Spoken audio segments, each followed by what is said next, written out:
Gostava de tratar este versículo de duas formas. A primeira, que tem a ver com a questão da falta de conhecimento no meio do povo de Deus, e também sobre a questão da precipitação nas decisões que nós tomamos como homens e mulheres de Deus. Assim também ficar a alma sem conhecimento não é bom. E a segunda parte diz: e o que se apressa com os seus pés peca.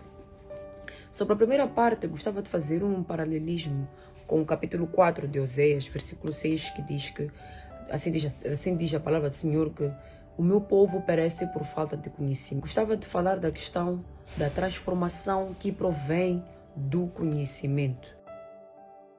Paz e graça, amados irmãos, espero que estejam todos bem. Teremos a nossa meditação de hoje no livro de Provérbios, capítulo de número 4, com o tema: exortação a adquirir sabedoria e apartar-se do caminho dos ímpios. Versículo 5: adquire a sabedoria, adquire a inteligência, e não te esqueças nem te apartes das palavras da minha boca. Não a desampares e ela te guardará, ama-a e ela te conservará. A sabedoria é a coisa principal. Adquire, pois, a sabedoria. Sim, com tudo o que possuis, adquire o conhecimento. Exalta-a e ela te exaltará, e abraçando-a tu, ela te honrará. Versículo 11: no caminho da sabedoria te ensinei, e pelas carreiras direitas te fiz andar. Por elas andando, não te embaraçarão os teus passos, e se correres, não tropeçarás. Pega-te à correção e não a largues. Guarda-a, porque ela é a tua vida. Não entres na vereda dos ímpios, nem ande nos caminhos dos maus. Evita-o, não passando por ele. Desvia-te dele e passa de largo. Pois não dorme se não fizerem mal, e foge deles o sono se não fizerem tropeçar alguém. 18. Mas a vereda dos justos é como a luz da aurora, que vai brilhando mais e mais até ser dia perfeito. Versículo 23. Sobre tudo que se deve guarda o teu coração, porque dele procedem as saídas da vida. Desvia de ti a tortuosidade da boca, e alonga de ti a perversidade dos sábios. Bem, procurando nos dicionários o significado da palavra sabedoria, eu encontrei vários, como conhecimento profundo, prudência, capacidade de saber, entre outros significados. Mas no dicionário bíblico, um dos significados que mais me chamou a atenção era a capacidade para fazer boas escolhas e distinguir o que é bom e o que é errado. Então, mais abaixo dizia que a sabedoria significa aplicar conhecimento para tomar boas decisões. Então, este capítulo é dividido em duas partes. A primeira parte, ela nos ensina ou nos exorta a adquirir a sabedoria e adquirir também o conhecimento. E a segunda parte, ela nos exorta a fugir do caminho dos ímpios e a buscar andar nas veredas dos justos. Então, ela diz que devemos adquirir a sabedoria e adquirir a inteligência e não esquecer das palavras da boca do Senhor, não esquecer da palavra do Senhor.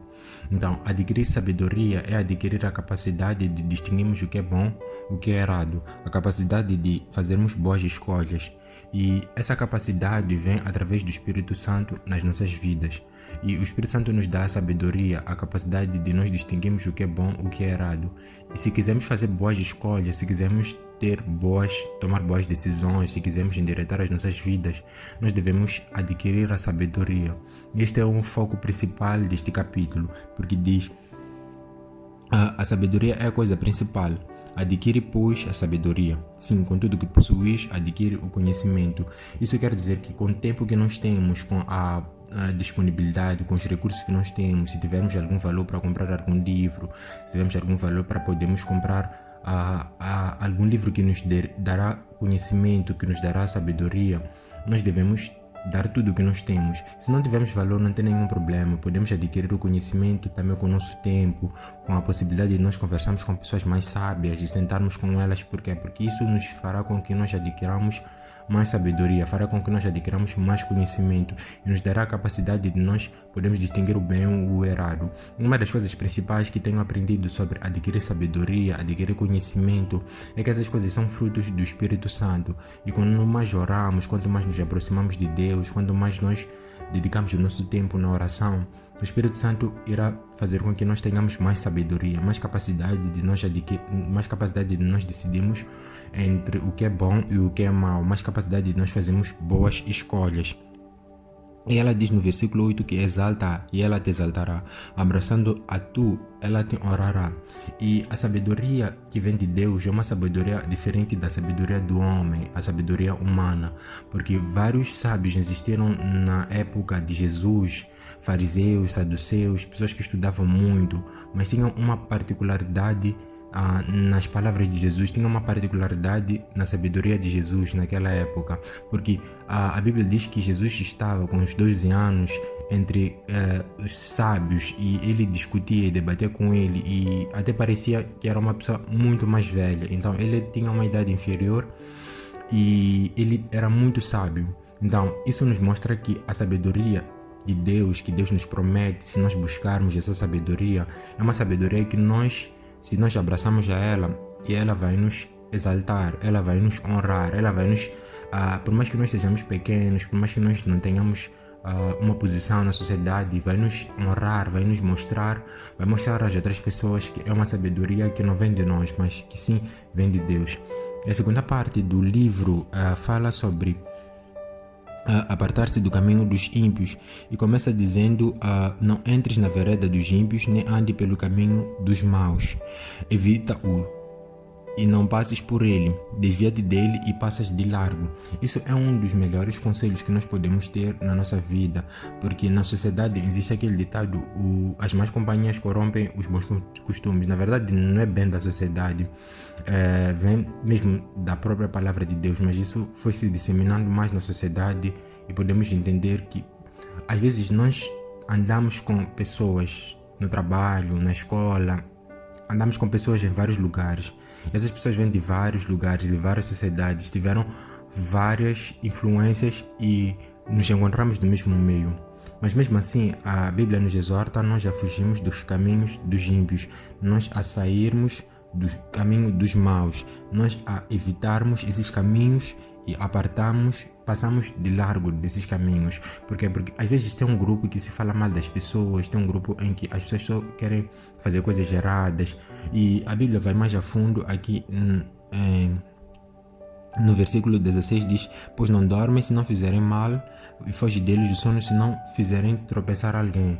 Às vezes que falam mal, que estão ali a planejarem coisas erradas para as outras pessoas, a Bíblia nos exorta a nós a fugirmos dessas pessoas, a nos apartarmos dessa pessoa.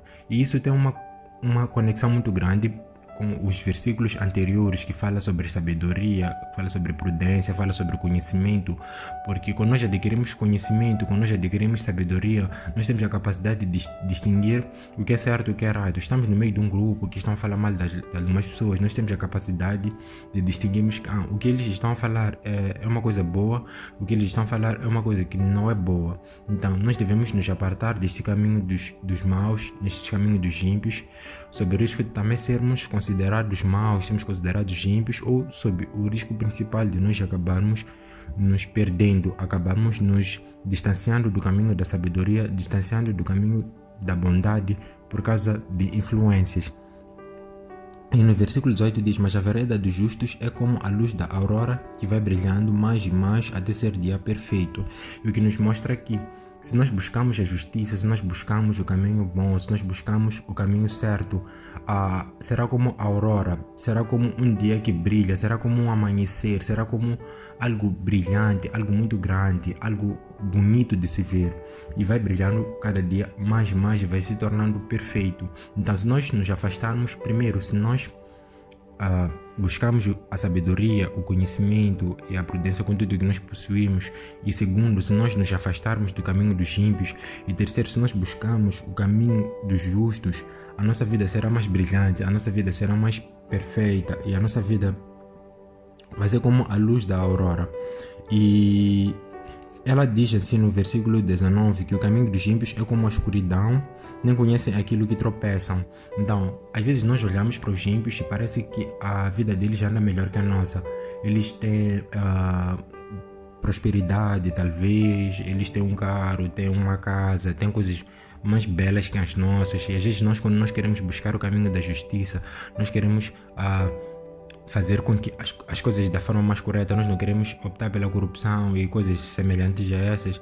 Parece que o caminho dos ímpios parece que corre melhor. Eles ganham mais dinheiro e fazem coisas más, e nós às vezes olhamos para aquilo e pensamos que por que nós estamos a sofrer se eles estão a dar bem fazendo coisas erradas? Então aqui a Bíblia nos exorta a nós buscarmos o caminho dos justos, porque o caminho do justo é uma luz, é uma coisa bonita de se ver, mas fala do caminho dos ímpios como se fosse escuridão, e eles mesmos não sabem onde eles tropeçam. No versículo 23 diz: sobre tudo que deve guardar, guarda o teu coração, porque dele procedem as saídas da vida. Esse versículo também é muito bonito porque nos mostra que temos muita coisa para guardar, temos riquezas, temos pensamentos, temos ideias, mas uma das melhores coisas de todas essas coisas, de conhecimento, sabedoria, não vale muito guardar todas essas coisas, sabedoria, conhecimento, se nós não conseguirmos guardar o nosso coração, porque nosso coração é onde saem as saídas, onde procedem as saídas da vida. Então é onde nós temos a nossa própria vida, o nosso coração. Devemos guardar no nosso coração, devemos guardar a bondade, devemos guardar as coisas boas, devemos guardar o nosso coração e não deixarmos que o nosso coração seja liderado pela impiedade, pela injustiça ou pelas circunstâncias da vida. Devemos guardar, preservar o nosso próprio coração. E diz que os teus olhos olhem diretos e as tuas pálpebras olhem diretamente diante de ti. E nós devemos olhar para Jesus, devemos olhar para Deus, devemos manter nossos olhos fixos diante de Deus, olhando para Ele como o único Deus e como o justo, ou como o único que irá trazer bondade à nossa vida. Então esta é a mensagem que irá compartilhar. Espero que Deus possa nos abençoar grandiosamente.